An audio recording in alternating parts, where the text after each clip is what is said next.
pelo convite honroso da Casa Jesus de Nazaré. E vamos ver o que é que os nossos amigos aí dos outros planos de existência nos reservaram para essa tarde.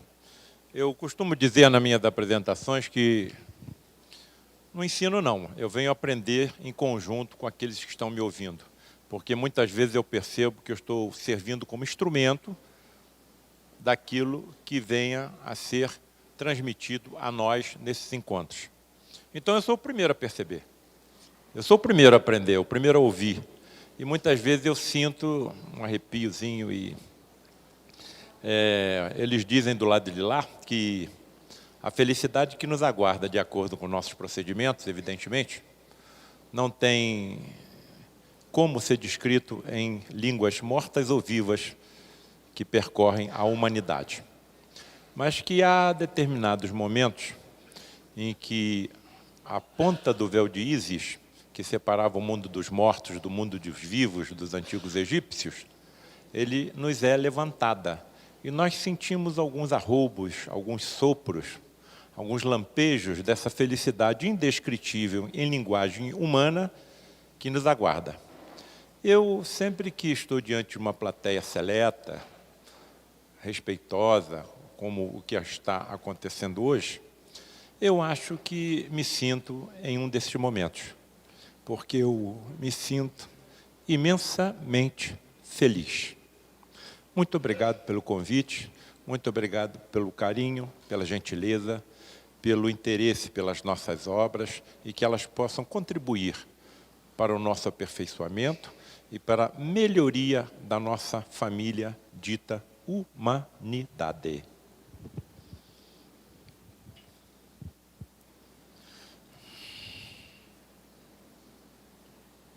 Nada. Blaise Pascal. Físico, matemático, filósofo e teólogo. Muitas vezes eu deixo aparecer a imagem, eu não sei bem o que eu vou falar a respeito daquela imagem, mas eles vão saindo, vão saindo, vão saindo, vão saindo, como provavelmente acontecerá hoje. Por que existe algo ao invés de nada? Quando a gente observa essa história do tal fenômeno vida, uma coisa muito curiosa que é transmitida pelos nossos cientistas, é a quantidade de ocorrências casuais que levam ao aparecimento da vida. É muito difícil a ciência se aproximar de alguma razão inteligente que é pregado exaustivamente por todas as religiões. Existe algo por trás de tudo, existe algo principalmente por trás da vida. E esse algo tem que ter alguma inteligência. Por exemplo, não existe vida sem vida. Não existe vida sem vida. Então, se existe vida, essa vida veio programada de alguma forma. É tamanha as perfeições, as exatidões que vão se conjugando para que ocorra o fenômeno vida, que a gente tem que acreditar que existem inteligências que fogem completamente à nossa imaginação por trás de todos esses fenômenos. Eu já expliquei aqui mais pela manhã o que são as complexidades irredutíveis e que simplesmente exemplificam essas casualidades, entre aspas, afirmadas pela ciência. Então, quer dizer, existência de aminoácidos ao acaso, purinas, pirimidinas, ARN, ADN, monossacarídeos, ácidos graxos, código genético, tudo isso é obra do acaso? Onde houver vida no universo, tem que haver uma molécula chamada ADN. Curiosamente, a ciência dita que para que tenhamos um corpo completo igual ao nosso, basta que de 2,5% a 10%, dizem divergências ainda científicas, do nosso ADN sendo aproveitado. Se eu só preciso de 2,5% do ADN para constituir um corpo igual ao meu, para que os outros 97,5%? Para que os outros 97,5%? O que a ciência me diz? O que os geneticistas me dizem? Olha, a evolução da espécie humana ainda não terminou.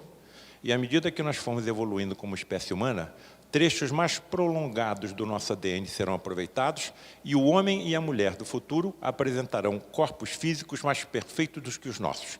Por exemplo, em relação à imunidade. Nós seremos mais resistentes a uma série de doenças que hoje nos acometem, como as doenças alérgicas, infecto-contagiosas, as doenças parasitárias, o próprio câncer. Quando eu falo nós, o que nitidamente eu estou transmitindo àqueles que me ouvem? Porque os corpos do futuro serão ocupados provavelmente por nós também, porque a reencarnação é uma verdade absoluta. Não tem mais como nós recuarmos diante dessa verdade. Então, se nós vamos habitar corpos mais perfeitos do que nós temos hoje, os corpos dos passados, até dos pré-humanos, podem ter sido também habitados pelos nossos espíritos em evolução. A nossa evolução não cessou, a nossa evolução não cessará. Nós continuaremos nos aperfeiçoando cada vez mais. E cada vez que nós nos tornarmos mais inteligentes, mais preparados, nós mais felizes nos sentiremos, porque poderemos colaborar melhor com Deus no equilíbrio dos seus universos. Houve, em 2016, a liberação pela CIA de uma série de documentos que achavam-se trancafiados, secretos, a respeito do projeto Apollo americano. Parte desses documentos que foram liberados pela CIA em 2016 falavam sobre extraterrestres ou alienígenas. E, curiosamente, o que a CIA afirma nesses documentos é o seguinte, que esses seres que aqui vêm não habitam um planeta do nosso universo. Olhem o que a CIA diz. Habitam um planeta que se interpenetra fluidicamente pela Terra e se materializam no nosso meio e depois retornam para o seu meio ambiente, inclusive com as suas naves. Tem alguma coisa a ver isso com o espiritismo? Será que, mais uma vez, a ciência está se aproximando das verdades que já foram reveladas por Allan Kardec em meados do século XIX? Aqui está uma dessas experiências, a experiência de Stanley Miller, 1952. Ele, utilizando equipamentos não muito sofisticados para a época atual, mas um pouco sofisticados para a sua época antiga, conseguiu fazer com que a atmosfera antiga da Terra proporcionasse um aparecimento natural de aminoácidos. Mas nunca se conseguiu que esses aminoácidos, descobertos de forma aleatória, entre aspas, por Stanley Miller, viessem a constituir alguma coisa que fosse chamada de alguma molécula viva. Mas ele levantou algum ponto de véu. Então, não adianta só nós termos aminoácidos. Nós temos 20 aminoácidos compondo os nossos corpos. Por que não é 19? Por que não é 21? Por que é exatamente de 20? Então, essas congruências, essas exatidões vão cada vez despertando, vamos dizer assim, uma curiosidade científica. Eu, hoje, tenho duas visões dentro do meu estudo científico. A minha vista esquerda está na ciência material que eu preciso para ser médico, para ser cirurgião.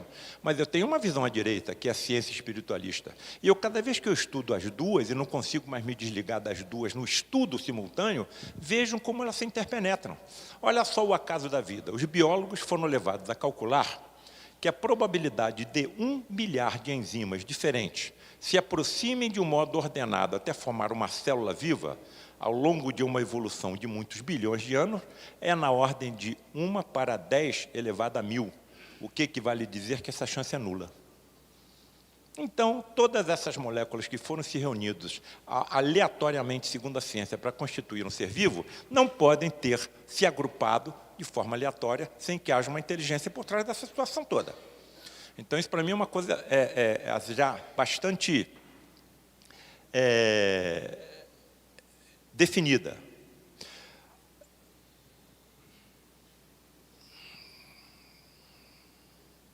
Outro acaso da vida.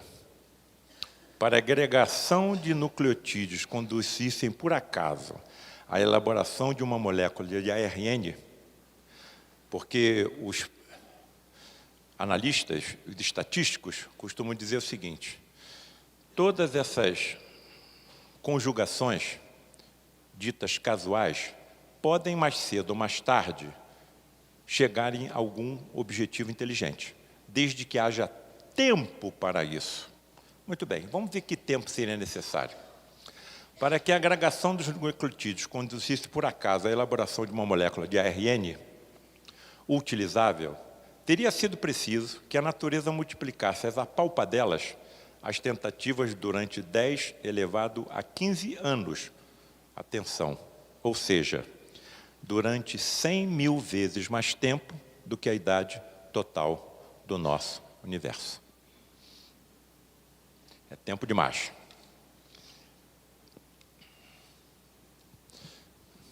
O que é que os nossos amigos estão dizendo de lá?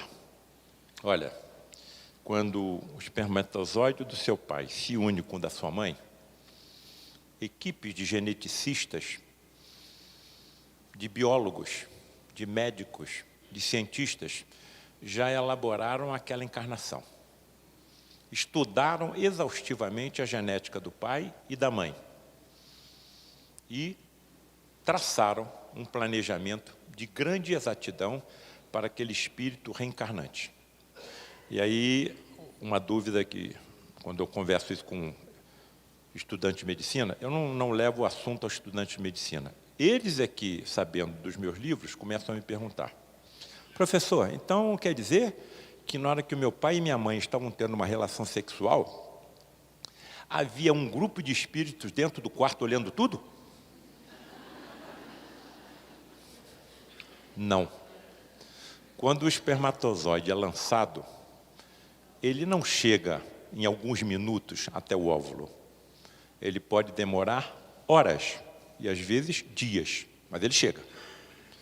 As informações que nos chegam do lado de lá é que correntes de proteção à união amorosa e sagrada se formam, e aquele momento é o momento sagrado. Mais uma vez, eu me sinto extremamente preocupado com os meus colegas que se dedicam a esses assassinos, esses assassinatos de espíritos que estão reencarnando.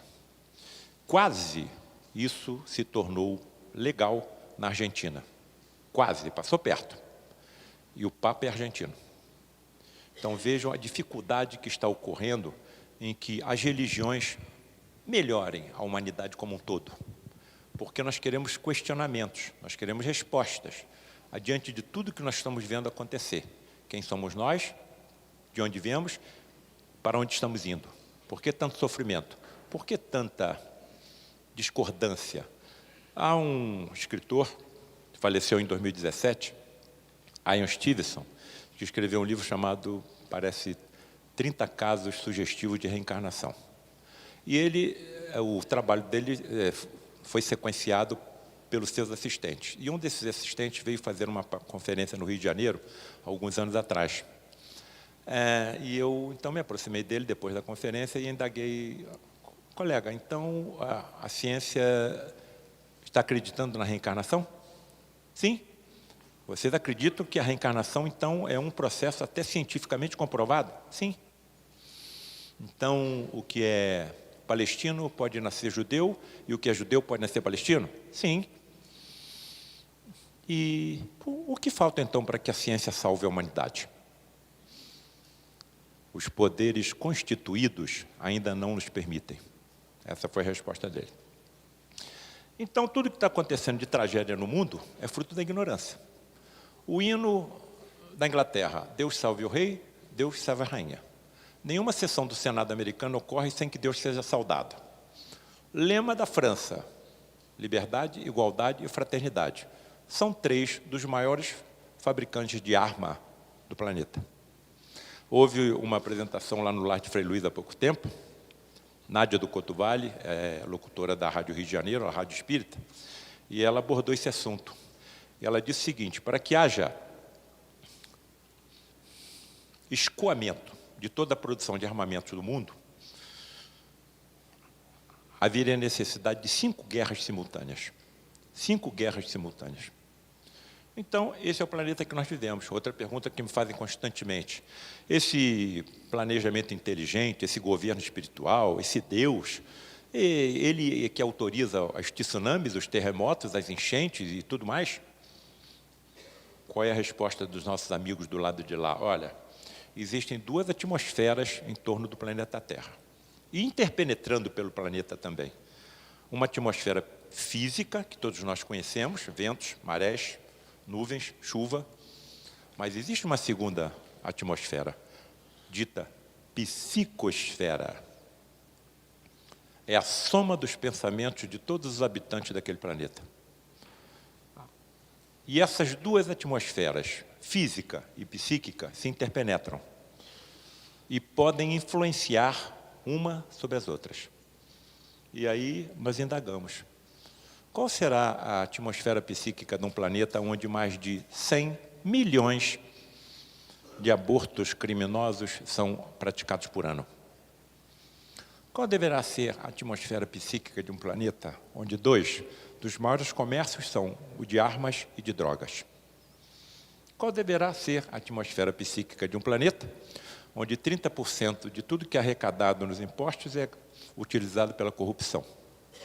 Qual deve ser a atmosfera psíquica de um planeta que em todo local, sempre haverá um lugar para onde você se volte, em que esteja exercendo alguma guerra? Só a última ceifou 600 milhões de vidas, sem falar na orfandade e nas mutações, ou nas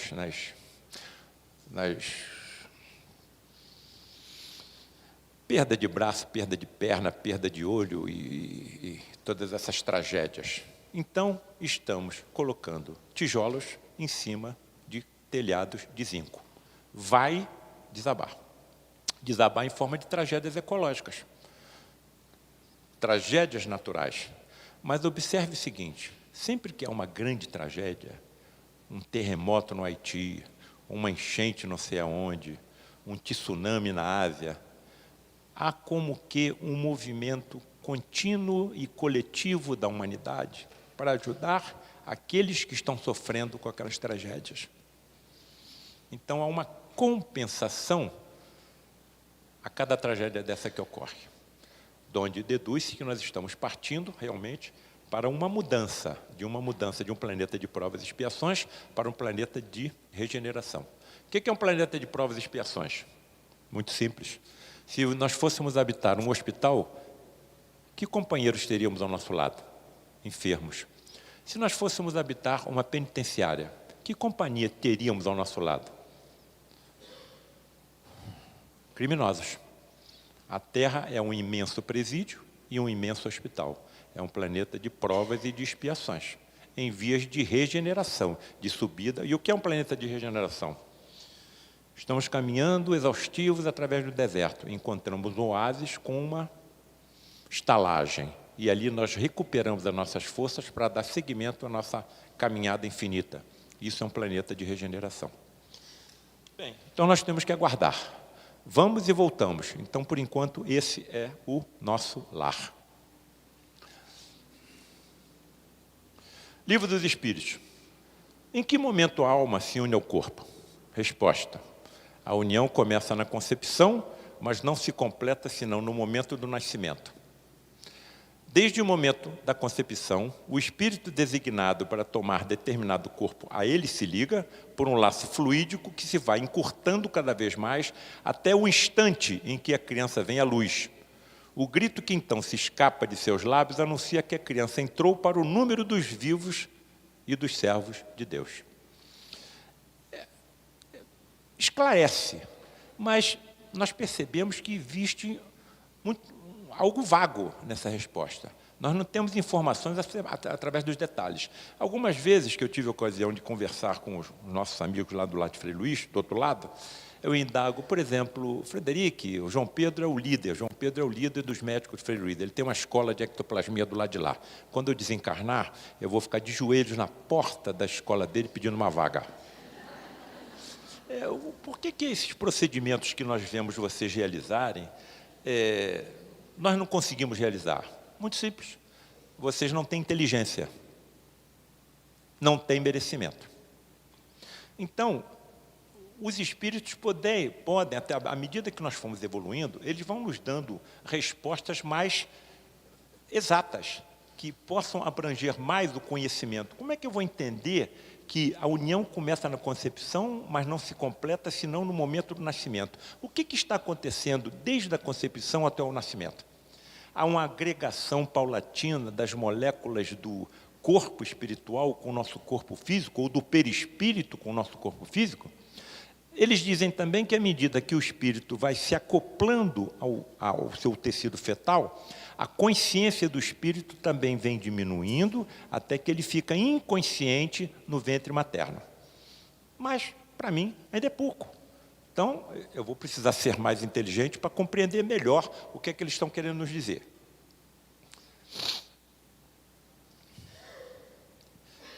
Cerca de 300 milhões de espermatozoides são lançados na vagina no momento do orgasmo. 300 milhões. O que eles também nos dizem? Olha, não é só um dos 300 milhões. Nós organizamos um grupo desses com as mesmas características para que alcance o óvulo que nós já programamos. Agora, 300 milhões podia ser um pouquinho menos, não? Uma das condições para que nós compareçamos às reuniões de materializações é não realizarmos relações sexuais nas 72 horas que antecedem a reunião de materialização. Por quê? Porque quando nós entramos na satisfação do orgasmo, grande quantidade do nosso ectoplasma é expelido no momento do orgasmo. Se eu faço uma relação sexual na véspera de uma reunião de materialização e compareço a essa reunião de materialização, eu não sou um doador, eu posso ser um receptor do ectoplasma. 70% do ectoplasma vem do médium de efeito físico. Os outros 30% da assistência que acompanha o médium e da natureza em redor do santuário. O santuário de Frei Luís de Materializações, ele fica incrustado no meio de uma floresta no bairro de Jacarepaguá, no Rio de Janeiro. O meu pai desencarnou em março de 2017 e era médium vidente desde os 6 anos de idade. Era o principal médium vidente do lar de Frei Luís. Começou a ter visões aos 6 anos de idade. O que a família fez? Ele nasceu em 24. Então, em 1930, a família levou aos médicos, aos pediatras, porque a criança estava vendo coisa que só ele via, mas ninguém via. O que os nossos colegas pediatras de 1930 recomendaram que fosse feito? Essa criança precisa ser submetida a sessões de choques elétricos. Tomou choque elétrico direito, à torta direito, não adiantou de nada, porque a mediunidade dele é uma coisa natural, E quando nós subíamos a montanha, eu e meu pai, para as reuniões de materializações, ele ia me informando tudo que ele estava vendo, porque ele via tanto de olhos fechados como de olhos abertos. Olha, espíritos ligados à natureza estão já extraindo ectoplasma das plantas, das flores, dos pássaros, dos esquilos, e técnicos físicos e químicos já estão aproveitando esse ectoplasma e levando para dentro da cabine onde o médium se encontra. E ele ia me relatando tudo.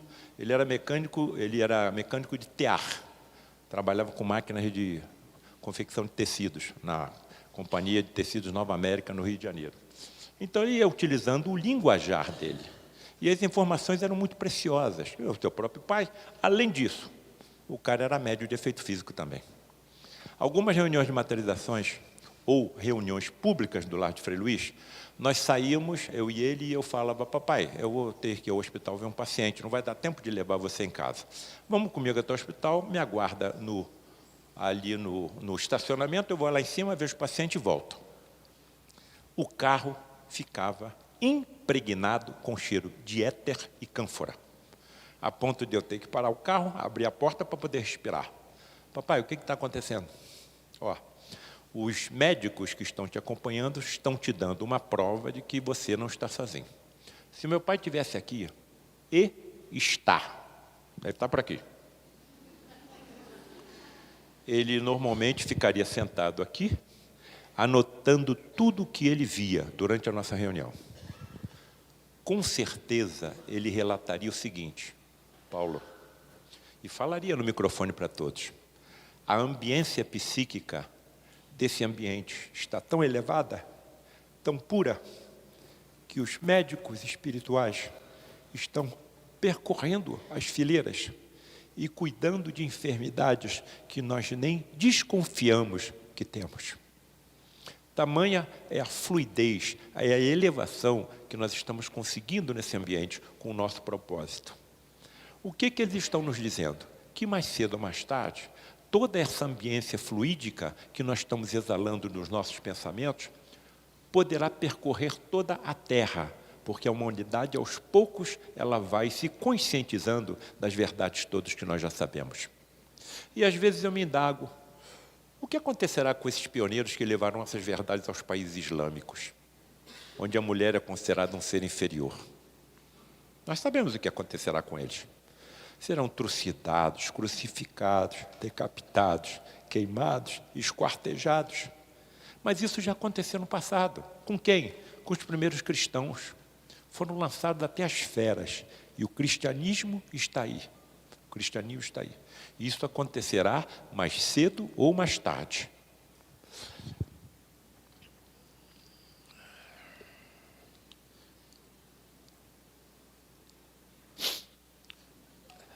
Olha o tal acaso. Alguns pesquisadores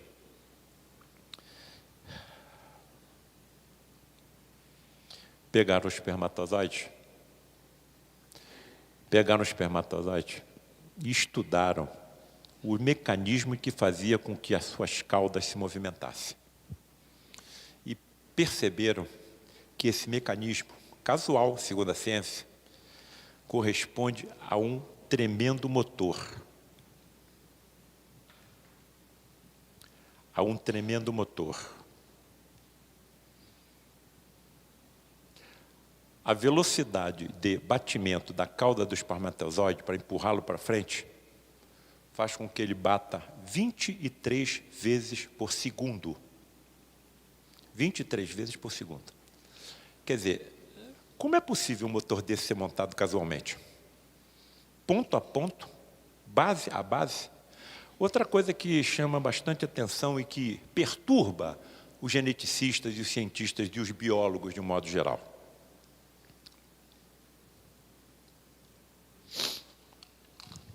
Espermatozoide, óvulo.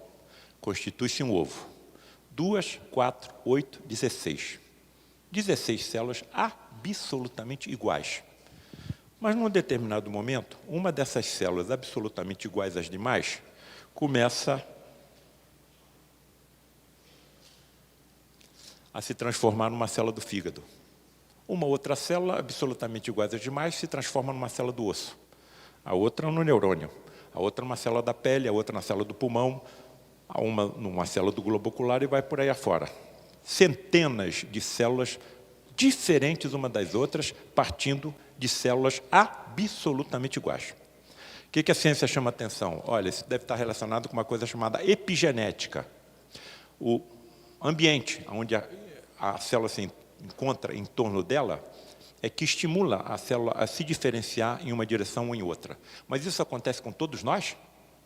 Com todos nós, os ambientes em torno das nossas células são exatamente iguais para que elas sejam empurradas numa direção ou na outra? Não tem como você deixar de acreditar, pelo menos no estágio evolutivo em que nós nos encontramos, nós aqui dentro dessa sala, que existe uma forma extrafísica. E a forma extrafísica qual é? O perispírito, que já está sendo estudado pela ciência com outro nome, campos morfogenéticos. Os interessados entram aí no Sheldrake. Sheldrake é um pesquisador desses campos morfogenéticos e vão ver os livros e os trabalhos deles fantásticos. Inclusive, esses campos morfogenéticos ou perispirituais envolvem também animais. Os nossos animais de estimação têm também esse campo morfogenético perispiritual. E ele pode atingir grandes distâncias além da superfície do nosso corpo. O Sheldrake fez algumas experiências com cães de estimação e quando passava pelo pensamento do dono, que estava no momento de ele retornar do seu trabalho ou de alguma outra atividade ao seu lar, o cão se despertava e ficava imóvel, olhando pela janela ou olhando pela porta, aguardando a chegada do dono. Vejam como se interpenetram esses campos morfogenéticos, que devem ser nada mais nada menos do que os campos perispirituais que todo ser vivo tem. A ciência está apontando, inclusive, como uma possibilidade de ondas probabilidades, como acontecem com os elétrons, quando eles se migram em direção de algumas outras placas e de algumas outras associações. Aqui está a nossa formação, não é isso?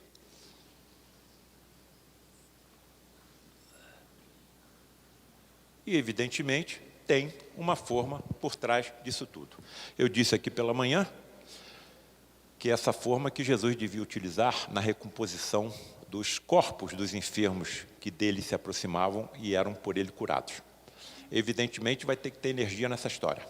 Tanto que a hemorroísa tocou tão simplesmente nas vestes dele, e ele se levantou perante a multidão, ou se voltou, porque ele estava caminhando.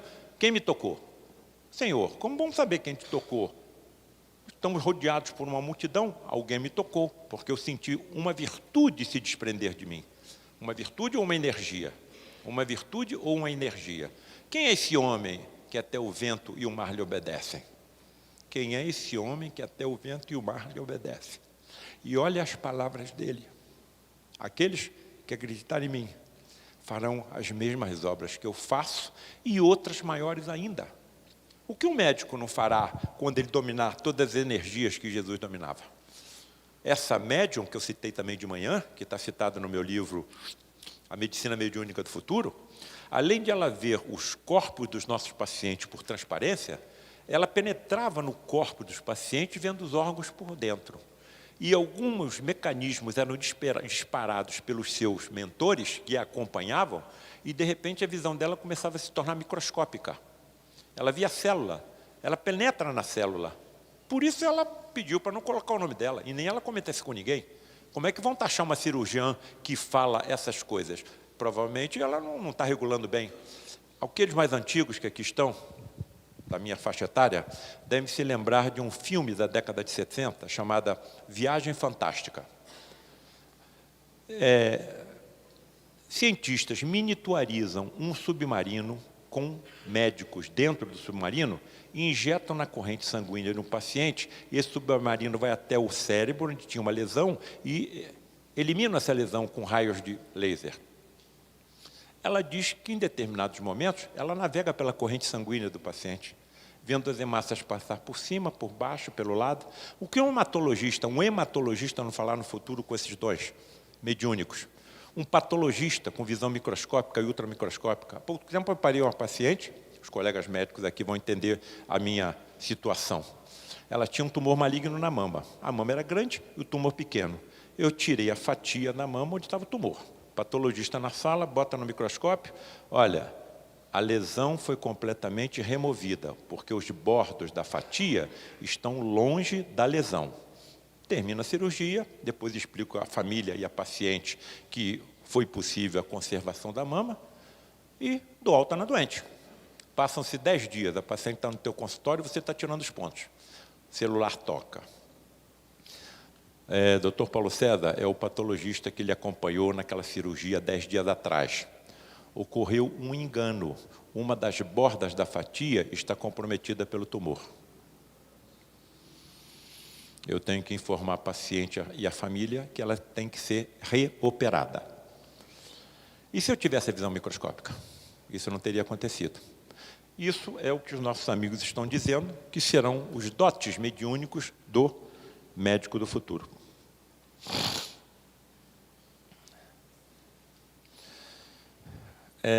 Paulo César, alguém já elaborou alguma fórmula, alguma coisa que possa nos explicar essa formatação, não somente do corpo humano, mas de outros corpos? Está sendo citado um matemático italiano da Idade Média, Leonardo Fibonacci.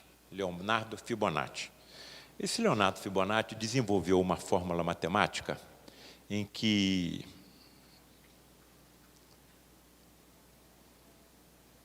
rezem por mim aí, por favor. Em que a soma de dois números é o número seguinte: 1 e 1, 2. 1 e 2, 3. 2 e 3, 5. 3 e 5, 8. E vai por aí afora. E à medida que esses números eram somados, ia se constituindo uma estrutura com essa formatação. Cientistas começaram a estudar essa fórmula e comparar com algumas estruturas biológicas para ver se essa fórmula se encaixava.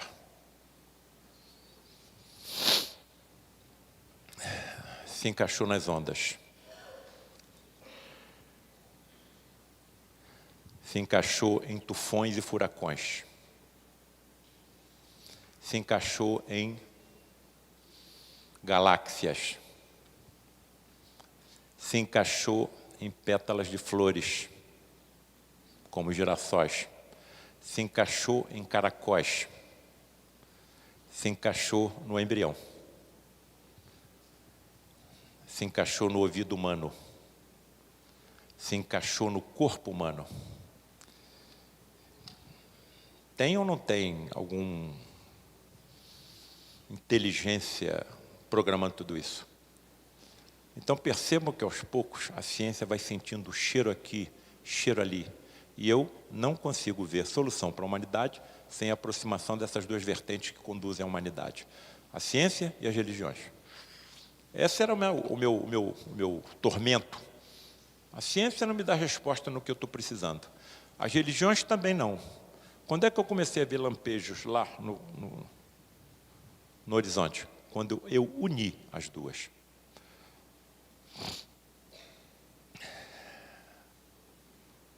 Aqui está o que nós somos. Fisicamente, eu tenho 100 trilhões de células, 8 octilhões de átomos, 10 elevado a 28. A quantidade de energia em meu corpo humano é inacreditável. Os próprios físicos, alguns físicos, camarada, eu não sei, físicos amigos meus, eu não sei como é que o nosso corpo humano não explode. Explodindo, ele vai destruir toda a nossa cidade.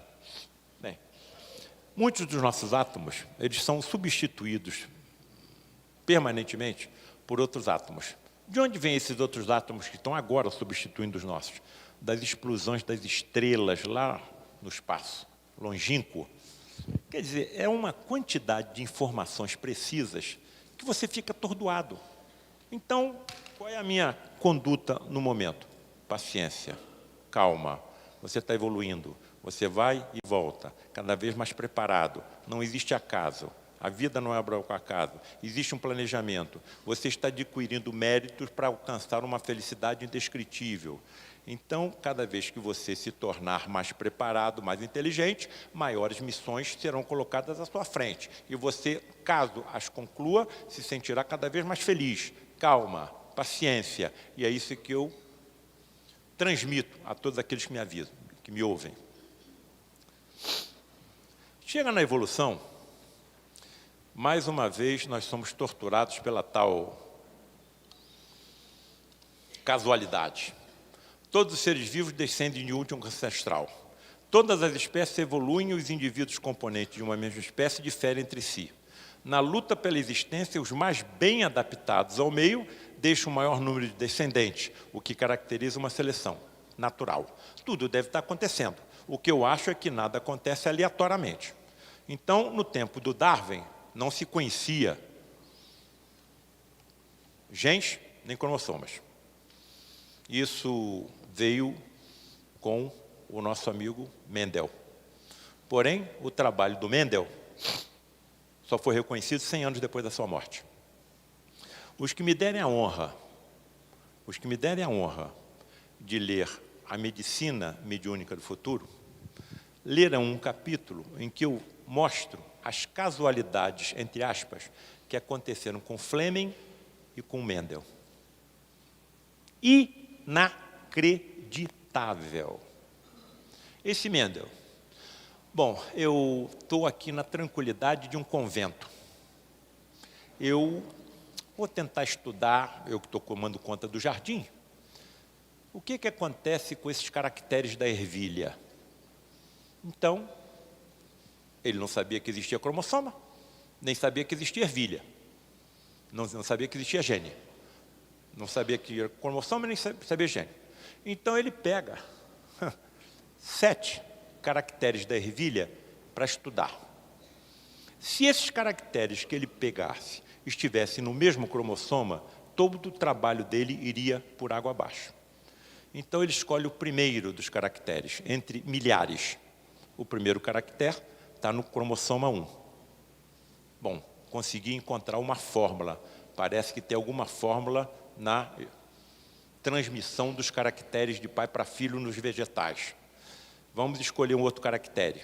Entre milhares de caracteres, ele escolhe um, que estava no cromossoma 2. Os resultados foram iguais ao do primeiro caractere. Bom, deixa eu agora dar uma olhada no terceiro caractere. Ele pega entre milhares o terceiro caractere. Se esse terceiro tivesse no cromossoma 1 ou 2, todo o trabalho dele ia por aqui abaixo, mas estava no cromossoma 3. Bom, está tudo dando certo. Vamos ver um quarto caractere. O quarto estava no cromossoma 4. Se tivesse no 1, 2 e 3, todo o trabalho dele ia por água abaixo. Muito bem, agora vamos ao quinto. Está no cromossoma 5. Se tivesse no 1, 2, 3 ou 4, todo o trabalho dele estava perdido.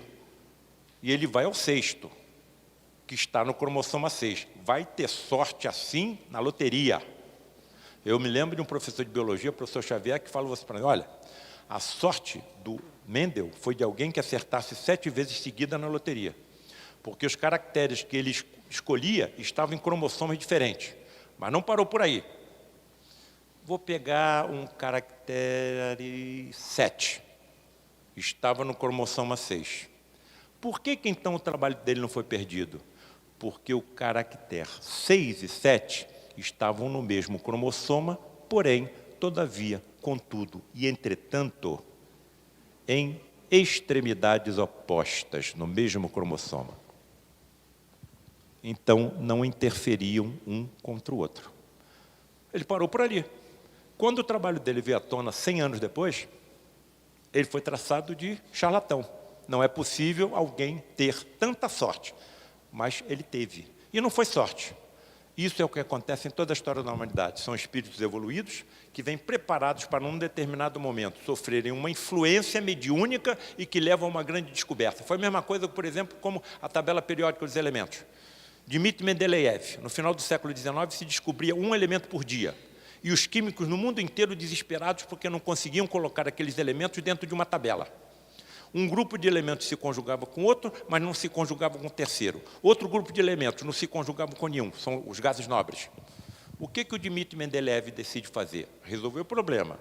Se tranca dentro do laboratório na sua residência, com aquela parafernália toda, durante 3 dias e 3 noites. E não chega a lugar nenhum. Cansado de tanto trabalhar, 3 dias e 3 noites, ele simplesmente desmaia e adormece. Quando ele está dormindo, a tabela periódica dos elementos aparece inteira em sonho à frente dele. Ele desperta e bota no papel. A tabela periódica dos elementos de Mendeleev prevê qualquer elemento que venha a ser descoberto no universo. Aí você vai para a neurociência. A neurociência diz que é impossível você aprender alguma coisa dormindo, porque os nossos neurônios entram numa atividade basal de recuperação da energia que nós gastamos quando estamos num momento de vigília. Enquanto estamos nesse momento, ninguém pode aprender nada. Se não pode aprender nada, o que foi que aprendeu? Dê uma olhada no meu livro Reflexões Espiritualistas e Científicas no Médium, de um médico, num capítulozinho chamado O Galinha Tonta. Vocês não vão acreditar no que vocês verão. Bem, então, essa evolução, segundo os nossos cientistas, ela é obra do acaso? E aí cai nas minhas mãos, eu estava passando pela sala da minha casa, aí vi um documentário. Passei, olhei para a televisão, fui embora. No dia seguinte eu passo pela sala, a televisão está ligada.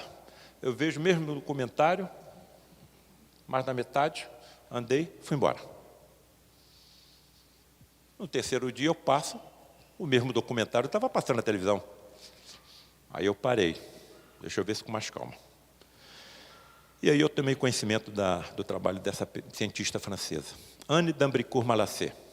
Anne d'Ambricourt-Malassé, paleontóloga, diretora do Museu de História Natural de Paris, e ela decidiu fazer um trabalho estudando o osso maxilar, a evolução do nosso osso maxilar através das eras. É o único osso que se movimenta no crânio.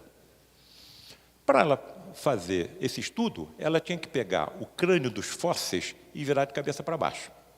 Quando ela virou de cabeça para baixo, ela percebeu alterações em outro osso, que ela não estava pensando em estudar. O osso esfenoide. O osso esfenoide é o mais complexo osso do nosso esqueleto e o primeiro que se forma na vida embrionária.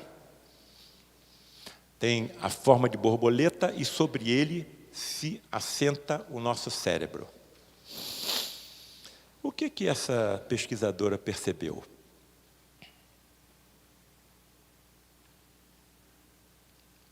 Que ao longo das eras, o osso esfenoide sofria inclinações. E cada vez que o osso esfenoide se inclinava, aumentava o tamanho do nosso crânio e do nosso cérebro. E nós nos tornávamos mais inteligentes. E também nos tornávamos mais eretos. Mais inteligentes e mais eretos.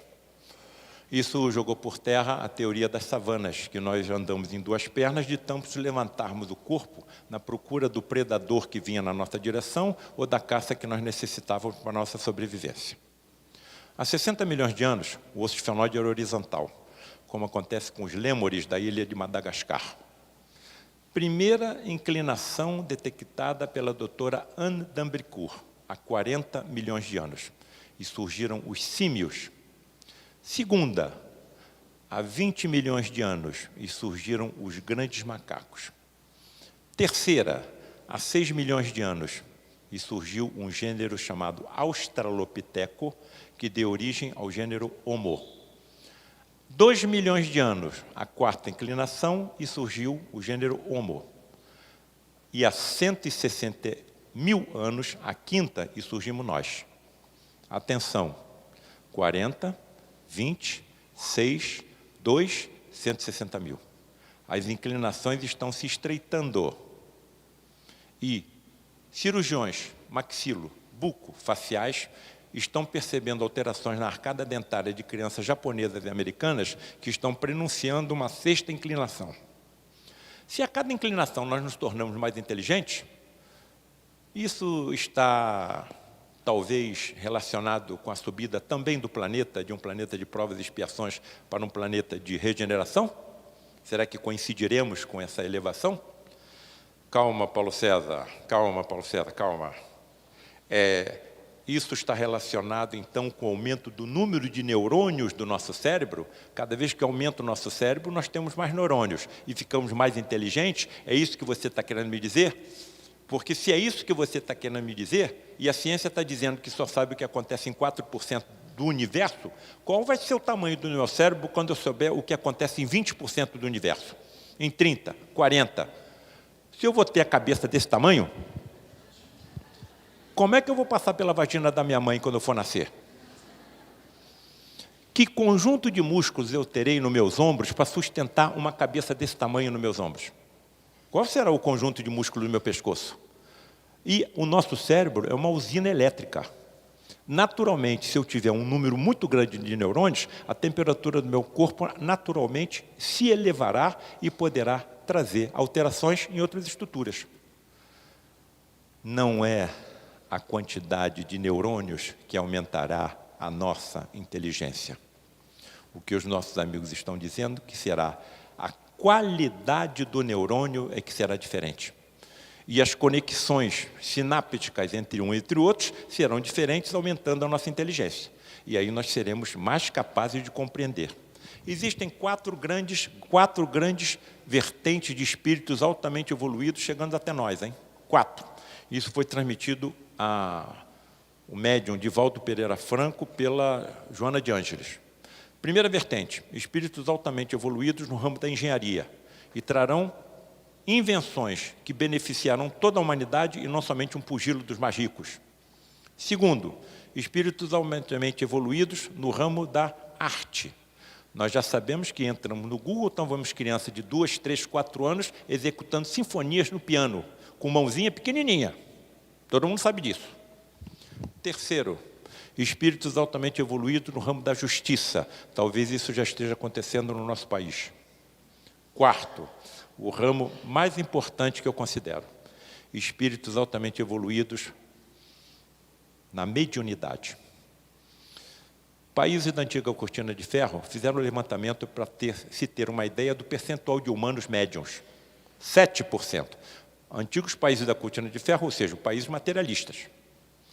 E quando nós não formos 7%, formos 20%, 30%, 40%, 50%, os cientistas terão médios dentro da sua casa, serão obrigados a estudar essa energia mediúnica. Não tem como fugir disso. Então, esse me parece que é o ramo mais importante. Então, estamos no caminho evolutivo. E essas inclinações, me parece que estão acompanhando o que o Espiritismo está traçando como futuro da humanidade. Terminou minha vida, vou me separar do meu corpo. O meu corpo vai ser degradado, as moléculas do meu corpo serão utilizadas em outros corpos orgânicos e inorgânicos, mas eu, a minha personalidade, não estou naquele corpo. Já me libertei do meu escafandro que eu preciso para interagir com esse universo e que me faz me esquecer até do que eu almocei anteontem. Graças a Deus eu me esqueço. Se eu me lembrasse do que eu fiz na Inquisição, como é que eu ia poder ser cirurgião? O remorso ia me dar trégua? Então, esse esquecimento é fundamental, é uma dádiva de Deus. Graças a esse esquecimento, nós podemos nos aproximar de grandes inimigos do passado, hein? Como companheiro, como companheira, como irmão, como filhos, como colegas de trabalho. Isso é uma dádiva divina. E aí nós podemos aparar as arestas.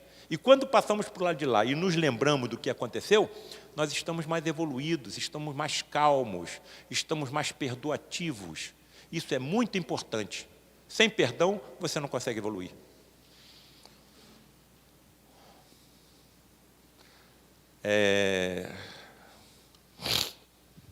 Duas informações preciosas.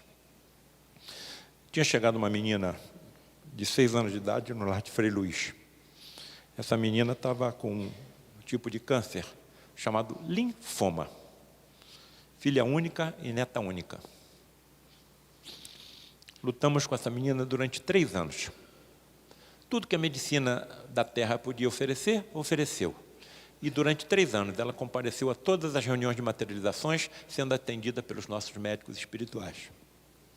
No final desses 3 anos, a menina desencarnou. Passou-se aproximadamente uma semana, nós estávamos reunidos no lar de Frei Luís, com meu pai na mesa, captando as vidências, e a família da menina presente.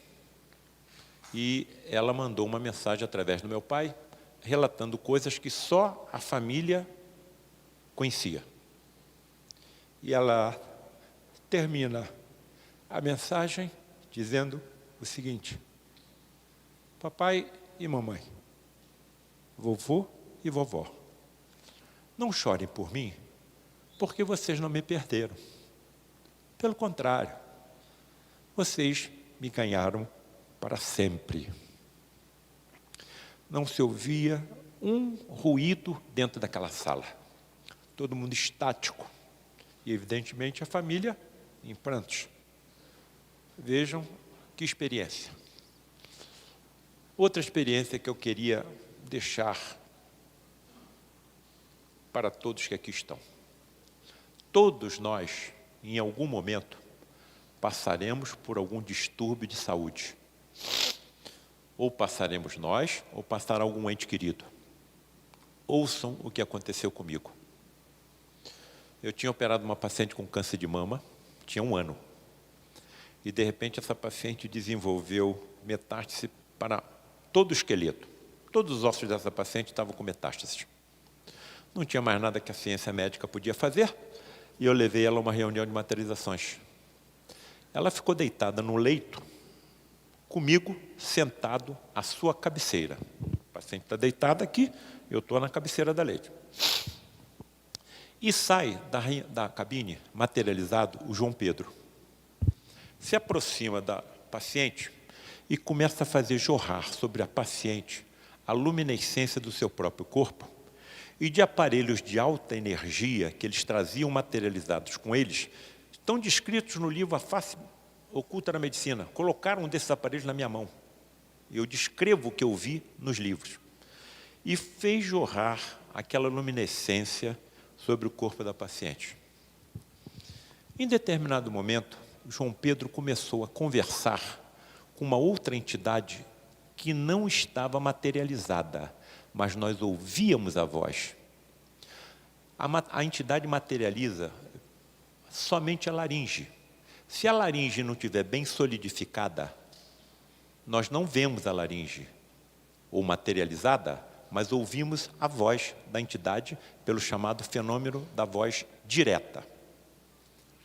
Em inglês fluente, e o médium mal fala português. Naquele momento inesquecível da minha vida, eu estava vendo 4 dos mais fantásticos fenômenos descritos pela ciência da mediunidade. Eu estava vendo a materialização de um espírito, eu estava vendo a bioluminescência, que é a produção de luz por um ser vivo, eu estava vendo o fenômeno da voz direta e estava vendo o fenômeno da xenoglossia, como a entidade fala idiomas desconhecidos pelo médium. O inglês era tão rápido que eu não estava conseguindo acompanhar nada. Mas uma palavra, as 2 entidades repetiam insistentemente. Wonderful, wonderful, wonderful, wonderful. Eu estou sentado aqui na cabeceira, estou comigo pensando, o que pode haver de tão maravilhoso com uma paciente com câncer de mama com metástase para todos os ossos? Não me dirigi à entidade, nunca me dirigi à entidade, nunca falei com a entidade. O problema era controlar a minha curiosidade científica quando a entidade se dirigia a mim. Mas a primeira oportunidade que eu tive, eu indaguei ao Frederic. Frederic, o que havia de tão maravilhoso com aquela paciente tão grave? Resposta para todos nós que aqui estamos. A forma como ela estava aceitando a prova da sua doença. Ela não estava blasfemando contra Deus. Ela não estava acusando os médicos. E tudo que a medicina de vocês tem a oferecer, ela estava aceitando resignadamente, e aquilo estava trazendo um grande benefício para o seu espírito, que sirva de lição para todos nós.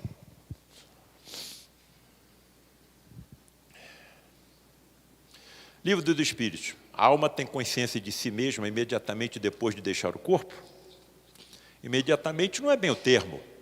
A alma passa algum tempo em estado de perturbação. Então nós vamos ficar sonolentos durante alguns momentos. Mas não devemos esquecer que nós estaremos sozinhos. Provavelmente médicos estarão conosco. A perturbação que se segue à separação da alma e do corpo é do mesmo grau e da mesma duração para todos os espíritos? Não. Depende da elevação de cada um. Da elevação e do conhecimento. E do conhecimento. Aquele que já está purificado se reconhece quase imediatamente. Quer dizer, vou despertar, desencarnei.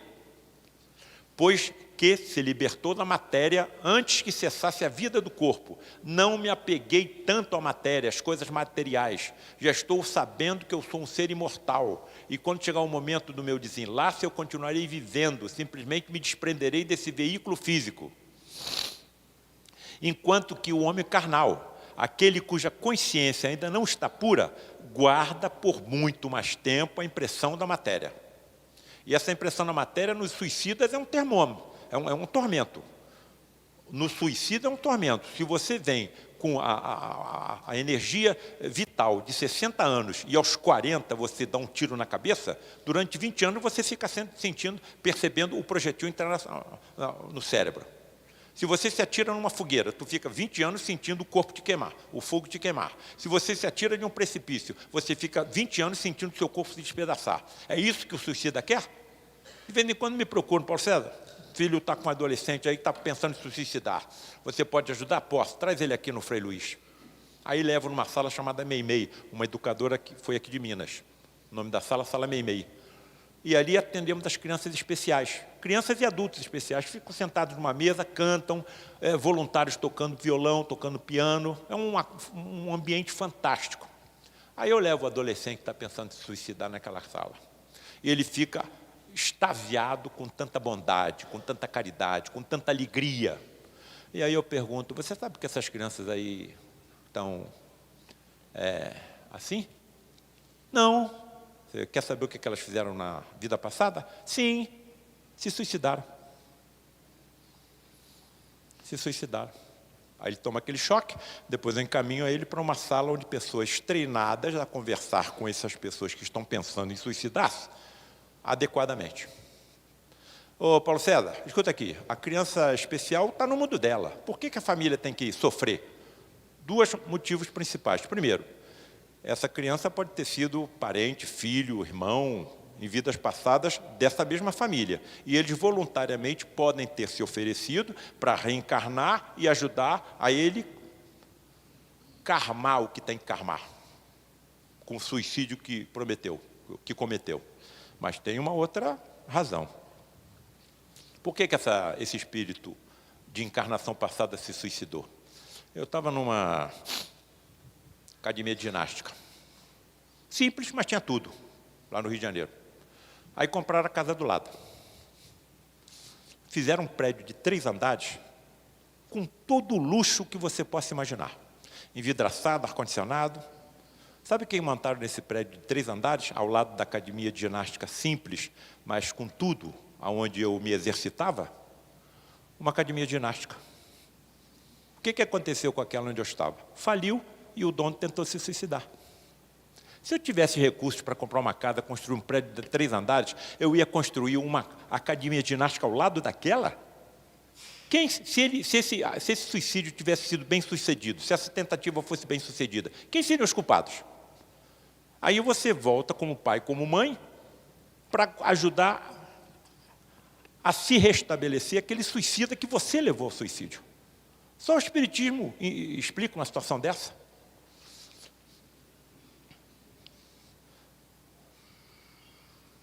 O conhecimento do Espiritismo exerce alguma influência sobre a duração mais ou menos longa da perturbação? Olha que pergunta importante, hein? Influência muito grande.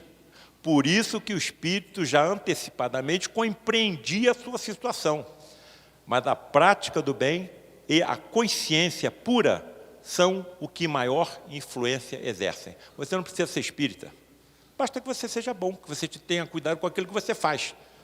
Volto a repetir o que eu falei de manhã. A conduta é mais importante do que a crença.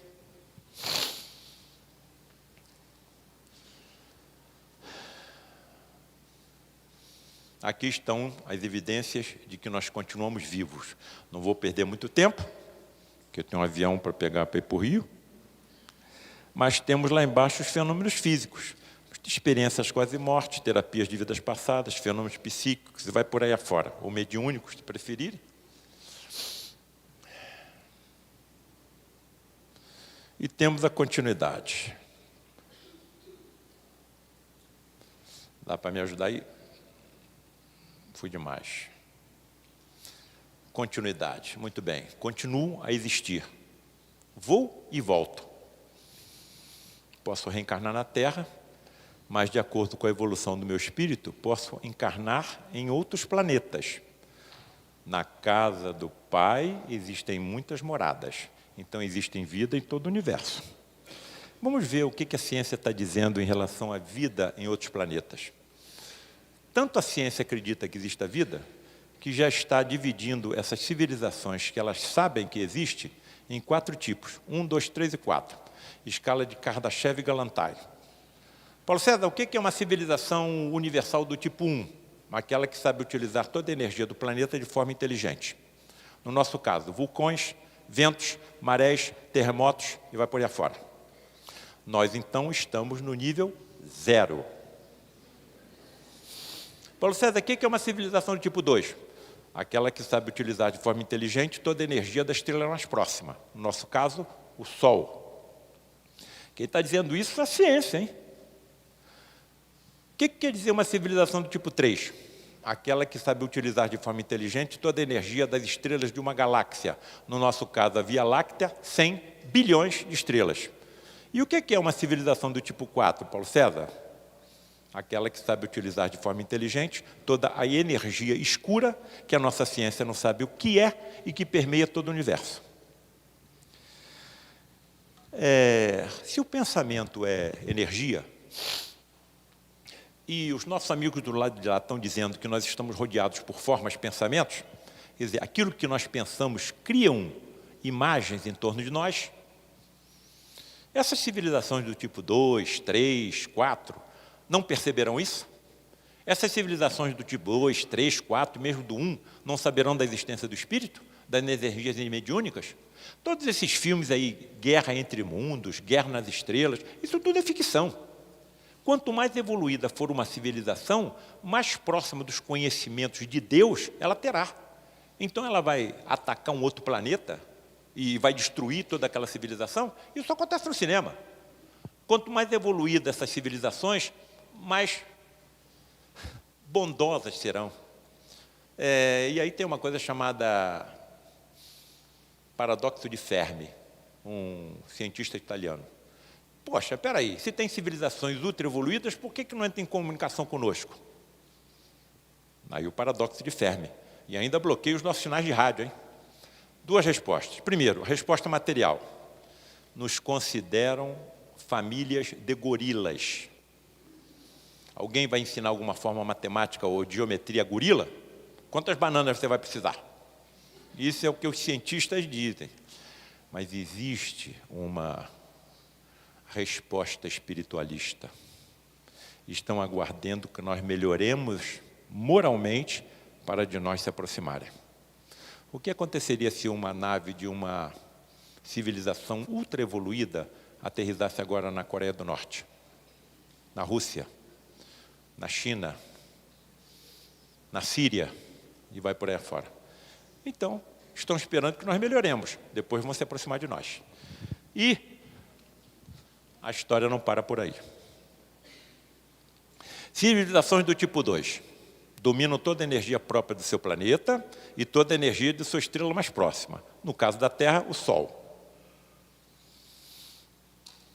Uma astrônoma amadora, percebeu uma estrela que diminuía a sua luminescência de forma regular. Diminuía a luminescência e aumentava. Diminuía e aumentava. Diminuía e aumentava. E começou a estudar esse negócio. O nome dessa astrônoma era Tabi, o sobrenome dela. Aí deram em homenagem a ela o nome de estrela Tabi. Vamos sentar os astrônomos e vamos saber o que está acontecendo. Olha, deve ser um planeta que está girando em volta dessa estrela, e quando esse planeta passa entre nós e a estrela, a luminescência cai. Pode ser um cometa, pode ser um asteroide, mas, porém, todavia, contudo, entretanto, senão, se fosse um planeta ou algum outro corpo celeste, a diminuição da luminosidade da estrela seria de 2%. Mas a diminuição da luminescência era de 22%. Então, vamos sentar e estudar essa história toda. Conclusão. Deve haver alguma estrutura inteligentemente montada por algumas civilizações desta, girando em torno dessa estrela.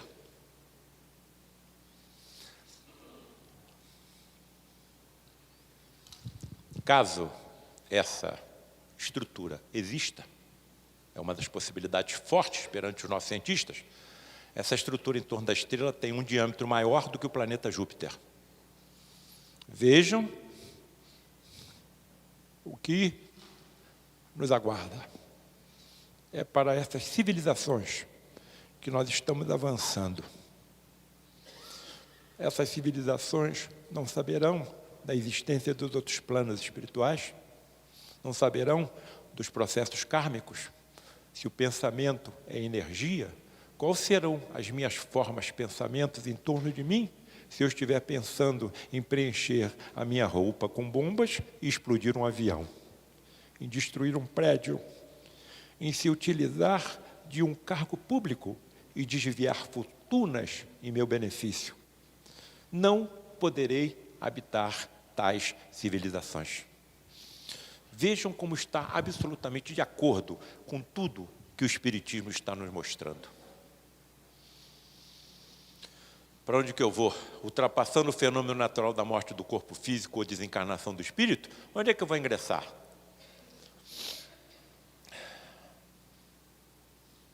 Universos paralelos. Daí o nome do meu livro, que será, se Deus quiser, né? Eu acho que Ele quer, em 2019. Planos espirituais ou universos paralelos. Esse é o nosso futuro. E eles chegam agora já a aceitar a existência de civilizações do tipo 5 e 6. Segure-se na cadeira para não cair. civilizações do tipo 5. A ciência está dizendo que eles sabem como utilizar de forma inteligente as energias dos universos paralelos ao nosso. O ectoplasma entra nessa? E ainda chegam ao assinte de admitir a existência de civilizações do tipo 6. Sabe o que é uma civilização do tipo 6? Aquelas que sabem como construir um universo inteiro. O nosso universo tem 13 bilhões e 700 milhões de anos, até o tal Big Bang. Eles estão dizendo que antes desses 13 bilhões e 700 milhões de anos, já existiam civilizações inteligentes e que o nosso universo não pode ser obra do acaso.